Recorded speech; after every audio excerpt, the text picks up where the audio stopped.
ভক্তিমূলক গল্প মহাভারতের অর্জুন ও একলব্যের গল্প। নমস্কার বন্ধুগণ, আশা করি ভগবানের কৃপায় আপনারা সবাই ভালো আছেন। এখন আমি মহাভারতের অর্জুন ও একলব্যের গল্পটি সুন্দরভাবে খুব সহজ সরল বাংলা ভাষায় গল্পের মতো করে বলছি। এবার গল্পটি শুরু করি। অনেক দিনের আগের কথা, প্রাচীন মহাভারতের সময়ে হস্তিনাপুরের রাজা ধৃতরাষ্ট্র রাজত্ব করছিলেন। সেই সময়ে রাজপুত্রদের অস্ত্র শিক্ষা দেওয়ার জন্য এক মহান গুরু ছিলেন দ্রোণাচার্য। এই দ্রোণাচার্য কৌরব ও পাণ্ডবগণদের তীর-ধনু, গদা, তরবারি চালানো শেখাতেন। কৌরব ও পাণ্ডবগণ ছিলেন এক রাজপুত্র। এই রাজপুত্রদের মধ্যে অর্জুন ছিলেন সবচেয়ে বেশি পরিশ্রমী ও মনোযোগী। তাই দ্রোণাচার্য অর্জুনকে খুব বেশি ভালোবাসতেন আর মনে মনে প্রতিজ্ঞা করেছিলেন যে সকল ছাত্রদের মধ্যে অর্জুনকেই পৃথিবীর শ্রেষ্ঠ ধনুর্ধর করবেন।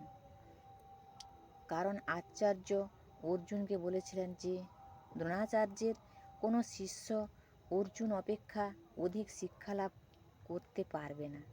এবার বলি, একলব্য কে ছিলেন? হস্তিনাপুর থেকে অনেক দূরের জঙ্গলে বাস করতেন এক যুবক। তার নাম ছিল একলব্য। এই একলব্য ছিলেন নিষাদ জাতি মানে নিচু জাতির এক রাজপুত্র, রাজা হিরণ্য ধন্যুর ছেলে। এই একলব্যের মনের মধ্যে ছিল একটি বড় স্বপ্ন। তিনি পৃথিবীর সেরা ধনুর্ধর হবেন। এই স্বপ্ন নিয়ে একদিন একলব্য দ্রোণাচার্যের আশ্রমে গেলেন। গুরুকে প্রণাম করে বললেন, গুরুদেব, আমাকে অস্ত্রবিদ্যা শিক্ষা দিন। কিন্তু দ্রোণাচার্য তাকে ফিরিয়ে দিলেন, কারণ একলব্য রাজবংশীয় বংশের ছাত্র ছিলেন না। আচার্য একলব্য নিচু জাতি বলে অস্ত্র শিক্ষা মানে ধনুর্বাণ বিদ্যা দীক্ষিত করাতে চাইলেন না। আর দ্রোণাচার্য আগে থেকেই অর্জুনকে শ্রেষ্ঠ করার প্রতিজ্ঞা করেছিলেন। কিন্তু একলব্য দ্রোণাচার্যের কাছে অস্ত্র শিক্ষা করবেন এই কথা মনের মধ্যে রেখে একদিন বনে গমন করলেন। সেখানে একটি মাটির মূর্তি নির্মাণ করলেন। এই মাটির মূর্তি গুরু ভেবে অস্ত্রবিদ্যা শিক্ষা করতে চাইলেন। এইভাবে নিজের চেষ্টায় অস্ত্রবিদ্যা শিখতে শিখতে বিশাল সফলতা অর্জন করলেন। এবার একলব্যের অদ্ভুত সিদ্ধান্ত। গুরু না পেলেও একলব্য হাল ছাড়লেন না। তিনি জঙ্গলে ফিরে গিয়ে কাদামাটি দিয়ে দ্রোণাচার্যের একটি মূর্তি বানালেন। সেই মূর্তিকে তিনি গুরু ভেবে প্রতিদিন প্রণাম করলেন। দিনরাত তীর ধনুকের চর্চা করলেন। কেউ শেখায়নি, তবুও একলব্য এত নিষ্ঠার সঙ্গে সাধনা করলেন যে খুব অল্প সময় তিনি অসাধারণ ধনুর্ধর হয়ে উঠলেন। কুকুর ও আশ্চর্য ঘটনা।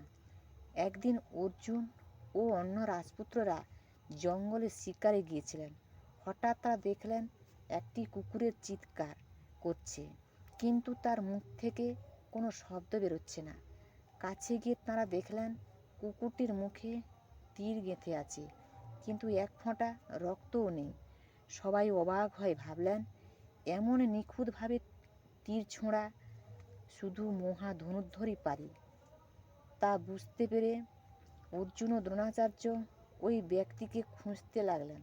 কিছুক্ষণ পরে জানতে পারলেন হিরণ্যধনুর পুত্র একলব্য কুকুরের মুখে ওই বাণ প্রয়োগ করেছেন। দ্রোণাচার্যর প্রতিজ্ঞা ও গুরুদক্ষিণা। দ্রোণাচার্য একলব্যকে জিজ্ঞাসা করলেন, তোমার গুরুকে? একলব্য সঙ্গে সঙ্গে বললেন, আপনি আমার গুরু। তখন দ্রোণাচার্য বুঝতে পারলেন এই ছেলেটি অর্জুনের থেকে বড় ধনুর্ধর হয়ে উঠেছে। তখন তিনি বললেন, যদি আমি তোমার গুরু হই তবে আমাকে গুরুদক্ষিণা দাও।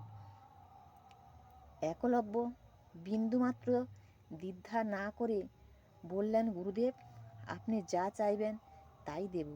দ্রোণাচার্য বললেন, তোমার ডান হাতের বুড়ো আঙ্গুলি কেটে দাও। একলব্য এর মহত্ব। এই কথা শুনে সবার মুখ বন্ধ হয়ে গেল। কিন্তু এক মুহূর্ত না ভেবে একলব্য নিজের ডান হাতের বুড়ো আঙুল কেটে গুরু দ্রোণাচার্যের পায়ে রেখে দিলেন। আর একলব্যের ধনুর্বিদ্যার শক্তি নষ্ট হয়ে গেল। এবার অর্জুনই হইলেন পৃথিবীর শ্রেষ্ঠ ধনুর্ধর। গল্পের শিক্ষা। এই গল্প আমাদের অনেক গভীর শিক্ষা দেয়। একলব্যের শিক্ষা, নিষ্ঠা ও একাগ্রতা থাকলে মানুষ নিজেই সেরা বা গুরু হতে পারে। সত্যিকারে ভক্তি নিঃস্বার্থই হয়। দ্রোণাচার্যের শিক্ষা, পক্ষপাতিত্ব কখনো কখনো অন্যায় সৃষ্টি করে। অর্জুনের শিক্ষা, প্রতিভা থাকলেও ন্যায়, গুরু, করুণা জরুরি। আজকের গল্প এই পর্যন্ত। যদি কোনো ভুল হয়ে থাকে তাহলে আমাকে আপনারা ক্ষমা করে দেবেন। আর যদি গল্পটি ভালো লেগে থাকে তাহলে লাইক, শেয়ার ও সাবস্ক্রাইব করতে ভুলবেন না। আপনারা ভগবানের কৃপায় সবাই ভালো থাকুন আর আপনাদের জীবন সুন্দর ও শুভময় হোক। জয় গুরু, জয় শ্রীকৃষ্ণ, রাধে রাধে।